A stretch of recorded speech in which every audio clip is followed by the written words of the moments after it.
Well, joining me in studio this afternoon to unpack this further is Africa expert Mr. Edward Mitole, and I'm still joined by political analyst K.F. Malindi Jr. Mr. Malindi, thank you for staying with us. Mr. Mitole, welcome. Thank you for joining us here on ANN7. Thank you, ma'am. I want to start off by getting your view and opinion, reaction to what is unfolding in Zimbabwe. Thank you, ma'am. Good day, our viewers. The situation in Zimbabwe is a worrisome development. You must remember that this is not the first time that we experience regime change in Africa. Zimbabwe has always been a nightmare. It has always been a headache to the international governance system, to those people who control and rule the world. Zimbabwe is not, this is not coming as a surprise, because we knew all along that after Botswana, we know Botswana is in their hands. The next thing was Zimbabwe, because Zimbabwe is one of the lingering, if we have a wound, we'll describe it as a festering wound that has been giving them a lot of sleepless nights. Now it has been coming. We knew it was going to come. And even if the military didn't intervene, it would have come by other means. But this was going to happen. So we shouldn't be surprised. The next thing is we'll be seeing British and US mining companies returning to Zimbabwe. Next thing, we'll be seeing US and British oil companies. And next thing, we'll be seeing the control, because the whole contestation is about the flow of money, the flow of the petrodollar. Zimbabwe was like an obstacle in the total recapture of Africa. So this was going to happen. Mr. Malindi, do you agree? Was this a ticking time bomb? Do you share Mr. Mitole's sentiments? No, I disagree completely. Okay. First of all, you cannot talk of Zimbabwe being a part of the international governance system when we barely have a currency. The petrol dollar he's speaking of, there are barely any US dollars on the ground, and we've resorted to using the bond again. I mean, the shortages in Zimbabwe are ridiculous. I think the whole premise of Edwards, with all due respect, Edward, but the whole premise of where you're coming from, I'm actually a bit flustered, because at the end of the day, you are speaking of the West. He spoke of the US and the UK coming in. This is an internal situation that is going on within ZANU-PF. So if you're saying ZANU-PF is being captured by the West internally, then that is very much not in line with the principles that the generals are speaking of. Because the generals clearly said that they are safeguarding the rewards of the revolution. Mr. Mitole, would you like to respond? I beg to differ. I beg to differ. Sure. Because the statement from the army says that they have detained the finance minister. They have neutralized the cabinet of President Mugabe. What would that amount to? Because the definition, the meaning of the word coup is when you neutralize the executive. That is tantamount to a coup. Yes, it is a coup, but a coup removing people who are looting the country. So, I mean, so would you rather that a country be captured by a few individuals as opposed to having the will and the wants of the nation being propagated? Who is to benefit the most from this coup is the people of Zimbabwe. The people of Zimbabwe have spoken.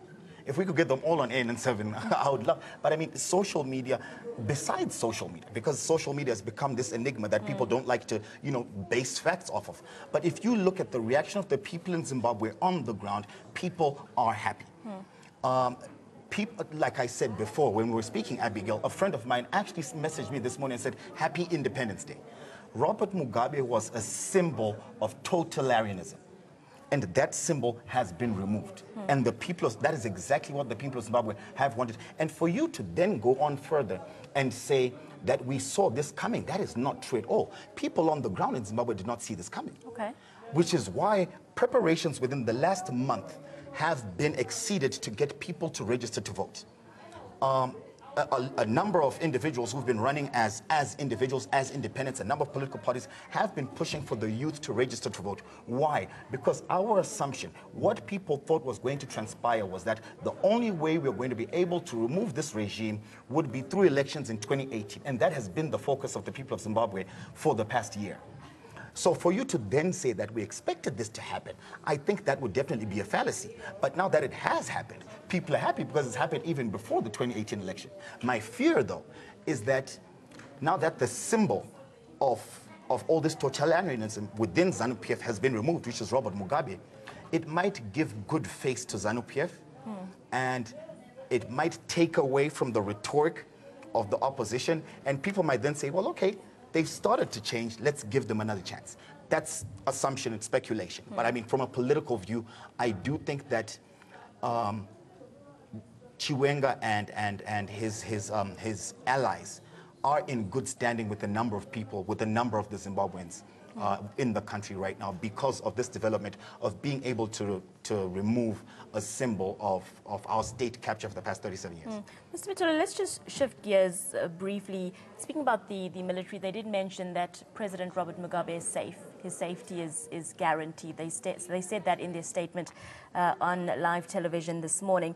But do you think that if challenged, President Robert Mugabe would survive that challenge? I mean, there's speculation of him possibly stepping down in the coming days. What is your reaction to those sort of allegations and speculation? Thank you. I was still digesting the contributions from my learned Sure, friend. you are welcome to respond as well. But I'm baffled because I don't seem to understand that in 2017, enlightened Africans are still failing to figure out imperialism. In 2017, we have black people educated up to master's degrees, but they are still failing to figure out neocolonialism. Kwame Nkrumah warned us many years ago that neocolonialism is the last stage of imperialism.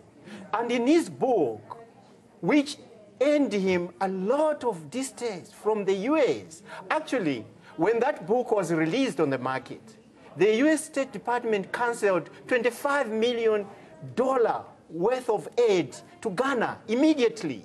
Edward, he warned us. Is when the president's son wears a $60,000 US watch and pours $300 champagne on that watch. That's not imperialism. Then what would you call that? Let me break it down when for we you. Can't pay our own civil servants. What would you call that? Let me break it down for you.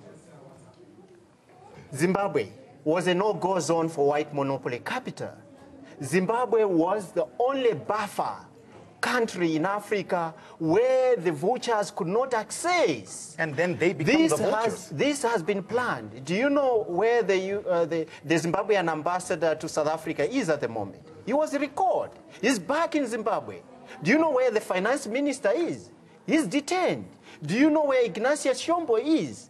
Yeah, you must understand. He has been looting the country. There can never be a coup within Okay, gentlemen, a I think party. let's move on to another topic. Maybe the two of you can take this debate off set. But just reports coming through now with regards to President Robert Mugabe possibly addressing the nation in the next couple of hours.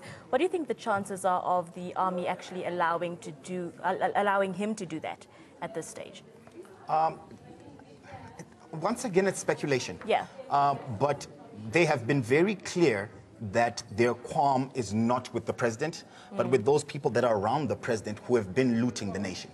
I am surprised that they would state that and not allow him to address the nation. So I think it is very pertinent, especially in the next 48 hours, for them to actually allow Robert Mugabe to address the nation. Also to then be able to stand by the fact that it's not a coup. Mr. Mitolo, is it not concerning that we haven't heard from the president as yet with regards to everything that's developed since this morning? Exactly. What are we trying to say? Are we children? We're not children. What are they trying to say? It's not a coup? When they neutralized the president, the head of state, they neutralized the finance minister, they neutralized his intelligence, the intelligence. They neutralized all his cabinet members. Is that not a coup? We are not children. Not this all has his cabinet happened members. in South Africa. The thing is, the international, the corporations that rule the world, when they plan coup, the modern type of coup is not that coup we had where we see blood in the streets.